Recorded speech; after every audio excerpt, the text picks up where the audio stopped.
Hi, it's John from SurfFX, and we're having a look at the 2020 SIC Bullet. Now, the Bullet is the downwind board to have. SIC started downwinding. It's always been the one to go to. It's the board that can surf a bump. A lot of guys actually get this board for just a light cross training because you can actually catch a few waves on it. Now, they've done a few changes this year. So the previous model of the V2, now this is the 2020 is a little bit different. What they've done is they've put a little bit more nose rocker in it, going back to the version 1, the V1 shape, so it's a little bit easier to get on steeper bumps and deal with rougher water. Now, when you have a bit more nose rocker, you do get that nose kind of slap going into the wind, so they put a little bit of a convex bottom, so a bit of a rolled bottom to the front to reduce that kind of slap, so it's able to ride a bit smoother over the bumps.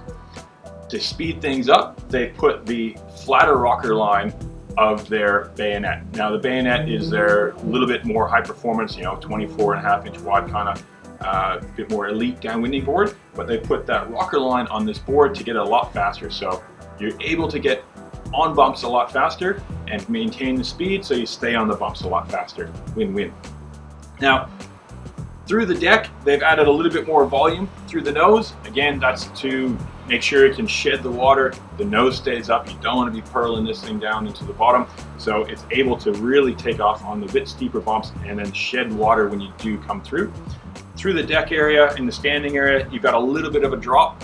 It's not huge. There's no need for drain channels or anything. It's not that big, but it just gives you a little bit more, sides to kind of push off, and it also allows you to kind of be a little bit lower on the deck for a little bit better center of gravity. Now, coming through the back of the board, these do have a more pulled in tail. It's a surfable tail. You can stand on the back and actually ride waves on this and surf them quite well. Bottom shape, they've come through and done a bit of a double concave. Like I said, you've got the little bit more of a rounded off nose, so you don't get the slap, and then it comes into a double concave, and the double concave goes almost all the way through the board and then flattens off right at the tail. Now, rail shapes are slightly rounded with a little bit of a sharp edge on the edge side here, so you do get some bite when you're going kind of crosswind. You can still paddle against it, but you're not really getting shoved around, and it's not so grabby when you're kind of sliding down a wave on a bump. You don't want the board to catch a rail and roll, so you got a little bit of rounded edge to help you get through that. This board it's a personal favorite of mine. It's available now in 2 constructions. You got the SF Superfly, which is the PVC wrap, and then you've got a wood-based DF, which is the Dragonfly construction. So you got a little bit better price point, but still maintaining a lot of durability, especially by having that timber in it.